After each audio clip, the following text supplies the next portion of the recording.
Hello everyone. With the 1940s coming to a close, we would like to reflect upon some of the major events that swept the world. Today we have a couple of segments highlighting major stories that were imperative to this passing decade. This is Morgan here to say thank you for listening to 90.9 WBUR, your station for news and talk. Coming up first, we have music throughout the 40s, and after that we have a great report on the infamous resistance group, the White Rose. Stay tuned. Music is something that is constantly changing, and throughout the 1940s, music has evolved exponentially. Arguably, the 40s was one of the most exciting times for music in history. Swing music became the soundtrack for World War II. It was what everyone listened to at parties and big events. It got you on your feet and having a good time. Band leaders such as the great Benny Goodman were huge during what is known as the swing era, between 1935 and 45. Many genres blended together. Artists and big band conductors often fused different types of jazz, pop, swing, or blues together to create sounds of their own. Frank Sinatra was associated, among others, with swing bands, and often he or other huge names like Bing Crosby or the Andrews Sisters would accompany them in performances and on records. Outside of the pop genre, pure jazz and the blues were evolving. Big names include Ella Fitzgerald, Billie Holiday, Louis Armstrong, and Nat King Cole. Jazz artists and composers blended other types of music to create their own pieces. Jazz was enjoyed by thriving audiences in performance halls. Jazz was evolving, though, in the nightclub scene to a genre known as bebop. This style of music was headed by groups of usually 4 or 5 men who would use big dance moves and fast, catchy rhythms to get a crowd excited. Bebop was not accepted when it was first forming, naturally, as all new ideas undergo criticism. Bebop soloists such as Lester Young and Charlie Parker created an explosive and exciting atmosphere that got people on their feet and never knowing what would happen next. As more and more African Americans were settling in urban areas rather than rural, Delta blues changed to urban blues. Country music was thriving as well. Many of you may be familiar with the Hillbilly Boogie record by the Delmore Brothers. Country artists borrowed from swing and developed and blended genre as well. Country music reflected experiences and ambitions of rural people migrating to cities. It expressed feelings of whites in the South who migrated to defense centers during the war. Country evolved in its own way and became a sensation. Looking back at music in the 1940s has shown us how far music and culture has come thus far. It's exciting to think about where it will be headed as the 40s come to a close. That was Trisha Hartman, everybody, with a nice recap of the music that blossomed throughout the 40s. Up next, we get into some of the darker topics of the 1940s. Let's hear from Kelly Riley on the White Rose Resistance and their members. February 22, 1943 was a sad day not only for the members of the White Rose, but also for any person in Germany who was opposed to Nazi rule. We learned that Hans Scholl, along with his sister Sophie and Christoph Probst, were executed by the guillotine. These 3 were members of the White Rose, along with Alex Schmerel, Willy Graf, Trout Lefrenz, Katharina Schudenkopf, Lieselotte Berndl, Jürgen Wittenstein, Marie-Louise Jean, and Falk Harnack, along with their psychology professor, Kurt Huber. They were a passive resistance group that distributed pamphlets denouncing Adolf Hitler and his regime. From the 3rd pamphlet distributed by the White Rose, "Our present state is a dictatorship of evil." Oh, we've known that for a long time, I hear you object, and it isn't necessary to bring that to our attention again. But I ask you, if you know that, why do you not bestir yourselves? Why do you allow these men who are in power to rob you step by step, openly and in secret, of one domain of your rights after another, until one day, nothing at all will be left? Is your spirit already so crushed by abuse that you forget it is your right, or rather your moral duty, to eliminate the system? We have no great number of choices as to these means. The only one available is passive resistance. The meaning and the goal of passive resistance is to topple National Socialism. And in this struggle, we must not recoil from any course, any action, whatever its nature. Hans, Sophie, and Christoph were caught when, distributing pamphlets at the University of Munich, a pro-Nazi janitor saw and reported them. 4 days after their arrest, their trial began. The judge later gave his judgment on the 3 defendants, guilty of treason and sentenced to death. Here at 90.9 WBUR, it is our deepest hope that the bravery of all these young students will not be forgotten, as the only ones who dared to call out what they believed was wrong. Thank you, Kelly. Continuing on in the 1940s, let us hear about Operation Valkyrie, the plot to kill Adolf Hitler, from Francesca Molito. Hello, I am going to talk about the almost successful attempt to kill Hitler in 1944. Operation Valkyrie, as it is called, started in January 1944 when several Germans were arrested or thrown out of office for attempts to kill Hitler. Major Klaus von Stauffenberg became the leader of this group who were opposed to Nazi rule in 1944. The original Operation Valkyrie was a plan Hitler had approved if the Allies bombed German cities or if the laborers in German factories started an uprising. Members of the Reserve Army revised the plan to make a plot to kill Hitler, Hermann Goering, and Himmler. After they were killed, troops in Berlin would seize government buildings, telephone centers, and radio stations. Stauffenberg knew that Hitler needed to die for soldiers to be freed from his terror. Stauffenberg and the other plotters wanted control of the government so they could make peace with the Allies and end the war. On July 20th, 1944, at a conference Hitler was attending, Stauffenberg walked into a room where Hitler was talking with other men and placed a briefcase with an activated bomb under the table which Hitler was standing next to. Then Stauffenberg excused himself to take a planned phone call and left the room. He quickly got into a car when he heard the blast and saw the smoke rising from the building. He assumed that Hitler had been killed in the explosion. Stauffenberg managed to get through 3 checkpoints and aboard a plane to get out of the complex Hitler was staying in. When Stauffenberg reached Berlin, where he hoped to carry out the rest of the operation, he found out that Hitler had somehow managed to survive the explosion. Most of Hitler's body was blocked from the bomb by a massive plinth supporting the table that the bomb was under. Hitler's pants caught on fire and his arm was badly burned, but he survived, unlike several of the other men in the room. Around 7 o'clock that night, Hitler was able to call the propaganda ministry to confirm to Germany and the rest of the world that he was alive.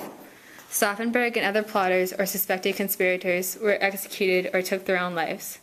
Stauffenberg died bravely. Just before he was executed, he shouted, "Long live sacred Germany."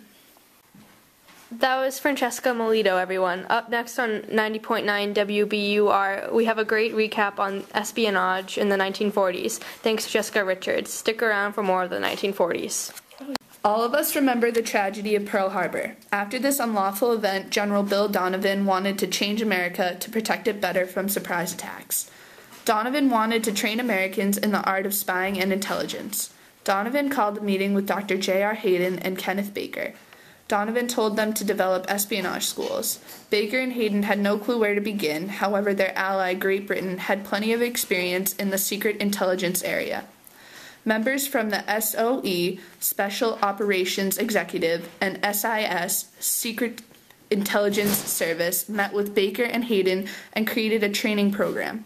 Meanwhile, this new organization, called the COI, Coordinator of Information, needed a training and working facility.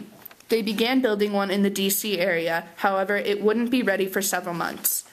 To not waste time, secret training began in Canada at Camp X. Unfortunately, that is all the information on the creation of the COI the government released. However, the government also released information on 2 COI operatives in Europe. The first is Alan Dulles. Dulles was posted in Vienna and Bern. Vienna and Bern were the prime locations to spy on Germany and obtain information. Many spies in Vienna and Bern did not attain much information because they didn't have many resources. Dulles attained much information because he had a vast network of personal contacts, including diplomats, trade unionists, doctors, and enemy intelligence agents, who in turn had hundreds of sub-agents working for them. Dulles' organization mostly attained military information. The second operative is Moe Berg. Berg traveled through Italy and France, uncovering German information on the atomic bomb program. Berg then traveled to Zurich to listen to Germany's best physicist, Werner Heisenberg, to see if he had a breakthrough on developing the atomic bomb. Berg was ordered to assassinate Heisenberg if the breakthrough had occurred. If Berg did assassinate Heisenberg and was caught, Berg was ordered to take an L pill he brought with him. Berg then determined Heisenberg had had no breakthrough. We hope to attain more information on the world of espionage and its part in the war, but from the information already acquired, espionage played a big role in the war and it helped the Allies win. Thank you, Jessica. We arrived at our last segment of our 1940s episode. Stick around to hear of the bomb that ended the war, the decision to use the atomic bomb. Up next, Kathleen Handler. Probably one of the biggest things that happened in the 1940s was the dropping of the atomic bomb. I know it is a very interesting topic to many, so today we will give a segment on all the details of the project. By mid-1945, there was debate in America on how a victory in World War II was to be obtained. Japan was showing no sign of surrender, and sending in American troops would cause death to many American soldiers, a price in which President Harry Truman did not want to pay. This is what led President Truman to start the Probably one of the biggest things that happened in the 1940s was the dropping of the atomic bomb. I know it is a very interesting topic to many, so today we will give a segment on all the details of the project. By mid-1945, there was debate in America on how a victory in World War II was to be obtained. Japan was showing no sign of surrender, and sending in American troops would cause the death to many American soldiers, a price in which President Harry Truman did not want to pay. This is what led President Truman to start planning the final phase in the war. The battles of World War II were going on for about 4 years before America thought of something that would undoubtedly end the war. Just 3 days after the United States declared war on Japan, Germany and Italy declared war on the United States. When the Germans surrendered to the United States on May 8th of 1945, America realized this war needs to end, leading up to the dropping of the atomic bomb. America needed a way to stop Japan from continuing war efforts. Unlike Germany, Japan had yet to surrender. Many people believe such a bomb should not be set on Japan without warning, however. On July 26, the Allied leaders set up terms for Japan's surrender in the Potsdam Declaration. With this declaration, the United States, Britain, and China called Japan to surrender unconditionally or face prompt and utter destruction. It made no reference to the possible use of an atomic bomb. The bomb was so significant that it was tested many times. Experiments were worked out in the New Mexican desert. The creation of the weapon was so exclusive that not even the workers knew of their project. On August 6 of 1945, the War Department revealed how 3 hidden cities housed the $2 billion atomic bomb project, and the workers did their job without knowing what it was all about. The managers of the plant took special precautions to make sure the workers did not find out what their implications of what they were doing. None of the workers at the plant knew how their job fitted into the project as a whole. The managers split up the job into minuscule parts so that each man could do his own part and have no idea of how it would play a role in the grand scheme of things. In fact, some of the men could not even be sure they were actually producing anything at all, with the immense amount of materials coming into the plant but nothing coming out. This created an atmosphere of unreality, said a War Department statement, in which giant plants operated feverishly day and night to produce nothing that could be seen or touched. After the Potsdam Declaration was rejected by the Japanese government on July 28th, the United States Composite Bomb Group under Colonel Paul Tibbets was ready for detonation that would surprise all of Japan. On August 6 of 1945, at 8:16 Japanese time, the first atomic bomb, named Little Boy, detonated 1,900 feet over the city of Hiroshima.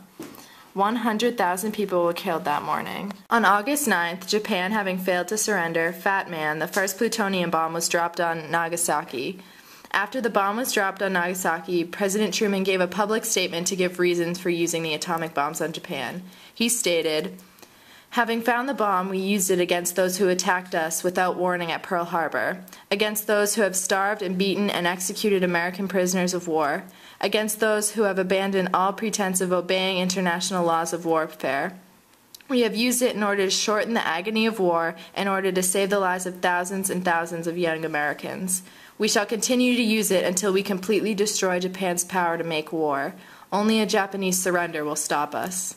President Truman knew how much the atomic bomb had changed the course of the war, so he believed that people of his country deserved his sincere explanation for the use of it.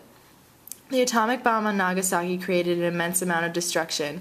Like Hiroshima, it was something that had never been seen before in human history. This is what made it such a turning point in the war. Fat Man, the atomic bomb on Nagasaki, did not fall on its targeted point, so with that, fewer died in Nagasaki than in Hiroshima. Even so, many thousands perished, and in later years from injury.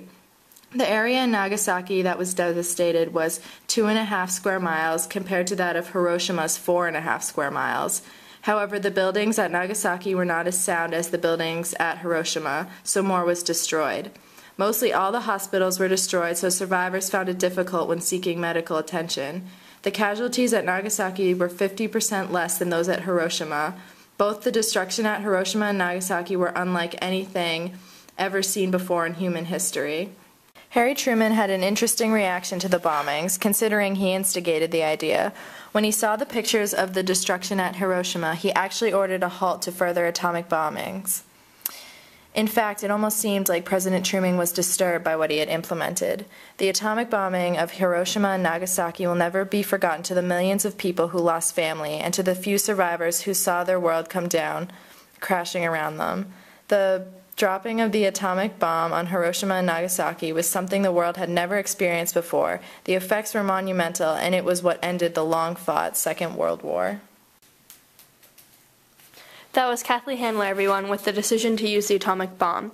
During the Second World War, there were many events that swept the world. We'd like to bring to you today our report on a select few of them. This is Morgan Bray from 90.9 WBUR, and once again, thanks for listening. Have a great day, everyone.